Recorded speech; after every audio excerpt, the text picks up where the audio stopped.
warahmatullahi wabarakatuh. Perkenalkan nama saya Muhammad Aflahul Haq dengan NIM 230108047.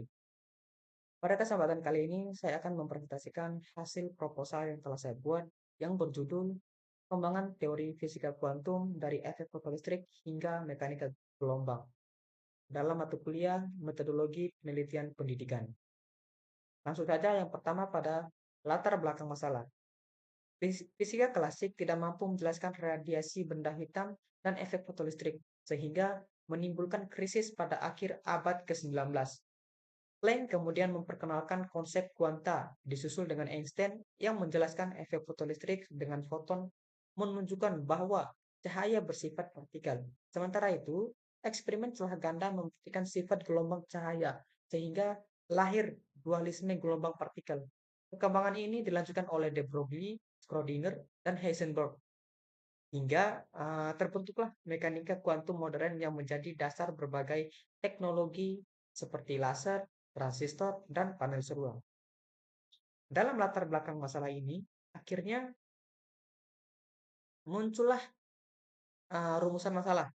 Di antaranya, yang pertama yaitu bagaimana efek fotolistrik menjadi awal pergeseran paradigma dari fisika klasik menuju fisika kuantum. Yang kedua, bagaimana dualisme cahaya, gelombang, dan partikel dibuktikan melalui suatu eksperimen.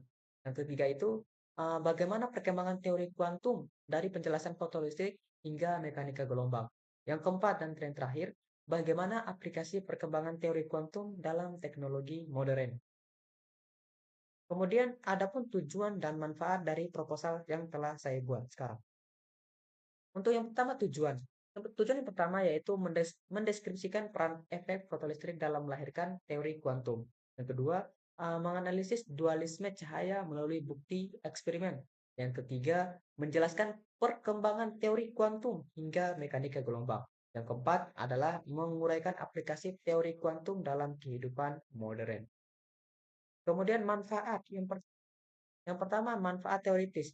Dari segi teoritis, kajian ini berkontribusi pada pengembangan literatur di fisika kontemporer, terutama dalam hal sejarah kemajuan teori fisika kuantum. Dengan melacak perjalanan ilmiah dari radiasi benda hitam, efek fotolistrik, sampai mekanika gelombang, penelitian ini membantu menjelaskan bagaimana sebuah teori ilmiah muncul, tumbuh, dan disempurnakan. Kemudian manfaat yang kedua adalah manfaat praktis. Secara praktis, penelitian ini berguna dalam dunia pendidikan dan pengajaran fisika. Pertama, kajian ini bisa dijadikan bahwa pembelajaran tambahan bagi pengajar dan guru untuk menyajikan topik fisika modern seperti efek fotolistrik, dualitas cahaya, dan mekanika gelombang. Yang kedua, penelitian ini membantu mahasiswa mendapatkan gambaran yang lebih jelas tentang hubungan antara konsep fisika dasar dengan penerapannya dalam kehidupan sehari-hari. Kemudian ada manfaat aplikatif, yang dimana dari segi aplikatif, penelitian ini menekankan peran vital teori kuantum dalam kemajuan teknologi masa kini. Pemahaman data fotoelektrik, misalnya melahirkan inovasi seperti sensor cahaya, panel surya, dan kamera digital yang kini esensial dalam kehidupan sehari-hari. Yang terakhir, manfaat sosial dan inspiratif. Di luar manfaat akademis dan teknologis, kajian ini memiliki nilai sosial pengetahuan tentang perjalanan panjang teori kuantum bisa menjadi sumber inspirasi bagi generasi muda untuk lebih menghargai proses ilmiah seperti itu. Kemudian selanjutnya adalah metodologi penelitian pendidikan yang saya gunakan, metode penelitian yang telah saya gunakan untuk membuat proposal ini, yaitu menggunakan studi literatur dengan pendekatan kualitatif deskriptif, yang dimana saya berpatokan pada 5 jurnal, referensinya 5 jurnal yang berkaitan tentang judul-judul. Kemudian ruang lingkup dan setting penelitian.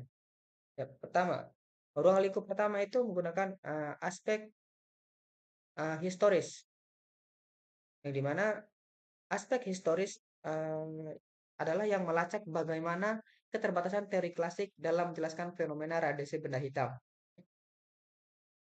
dan efek fotolistrik memicu munculnya teori kuantum. Yang kedua, ruang lingkup kedua itu aspek teoritis dan yang menggunakan prinsip-prinsip fundamental fisika kuantum. Ini melibatkan konsep kuantisasi energi, teori foton, dualitas gelombang partikel, hipotesis gelombang materi, persamaan gelombang Schrödinger, dan prinsip ketidakpastian. Ruang lingkup Tiga adalah aspek aplikatif, yaitu yang menekankan penerapan teori kuantum dalam teknologi masa kini.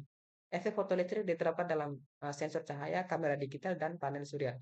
Kemudian setting penelitian ini berbentuk penelitian pustaka atau library research yang menitik beratkan pada pengumpulan analisis dan sintesis informasi dari literatur terkait. Kemudian telah pustakanya, beberapa penelitian menunjukkan bahwa krisis fisika klasik pada akhir abad ke-19, terutama dalam menjelaskan radiasi benda hitam dan fotoelektrik, menjadi awal munculnya teori kuantum. Sutarno dan kawan-kawan menjelaskan bahwa konsep kuantisasi energi Planck dan teori foton Einstein menjadi landasan penting perubahan paradigma tersebut. Siswoyo menemukan bahwa pemahaman mahasiswa tentang efek fotoelektrik masih rendah sehingga diperlukan media pembelajaran yang lebih efektif. Warugo dan Hareva menekankan bahwa efek fotoelektrik memiliki aplikasi luas. Hareva menegaskan bahwa efek fotoelektrik memiliki aplikasi luas pada teknologi optoelektronik seperti sensor cahaya dan panel surya. Sedangkan Hidayati dan kawan-kawan menunjukkan bahwa dualisme cahaya dapat dibuktikan melalui eksperimen sederhana yang mudah dilakukan dalam pembelajaran. Sementara itu, Zentrato dan Telambauna menyoroti bahwa prinsip-prinsip kuantum kini menjadi fondasi teknologi modern seperti komputasi kuantum, kriptografi kuantum, kemudian dan suprakonduktor. Secara keseluruhan, literatur memperlihatkan bahwa perkembangan teori kuantum tidak hanya penting secara teoritis, tetapi juga memiliki dampak signifikan dalam pendidikan dan inovasi teknologi masa kini. Kemudian untuk kerangka teorinya, perkembangan fisika kuantum berawal dari kegagalan fisika klasik yang menjelaskan fenomena radiasi benda hitam dan efek fotoelektrik. Max Planck pada tahun 1950 memperkenalkan konsep kuantisasi energi yang menyatakan bahwa energi dipancarkan dalam paket-paket kecil bernama kuanta dengan persamaan E sama dengan H kali F. Albert Einstein pada tahun 1905 melanjutkan gagasan ini melalui teori foton untuk menjelaskan efek fotoelektrik yang menunjukkan bahwa energi foton bergantung pada frekuensi cahaya. Di sisi lain, percobaan celah ganda Thomas Young membuktikan bahwa cahaya memiliki sifat gelombang sehingga memunculkan konsep dualisme gelombang partikel. Kemudian Louis de Broglie pada tahun 1924 kemudian mengusulkan bahwa materi juga memiliki sifat gelombang dengan panjang gelombang dirumuskan seperti lambda sama dengan H dibagi dengan P yang dibuktikan melalui difraksi elektron. Perkembangan lebih lanjut dilanjutkan oleh Erwin Schrödinger melalui persamaan gelombang yang menggambarkan perilaku probabilistik partikel serta Warner-Heisenberg yang menggunakan prinsip ketidakpastian sebagai batasan fundamental pengukuran. Kerangka teori ini menjadi dasar utama fisika kuantum modern dan melandasi berbagai teknologi seperti laser, transistor, semikonduktor, dan komputer-komputer modern lainnya. Nah, sekian presentasi proposal yang bisa saya sampaikan pada kesempatan kali ini. Mohon maaf bila ada kesalahan. Terima kasih. Wassalamualaikum warahmatullahi wabarakatuh.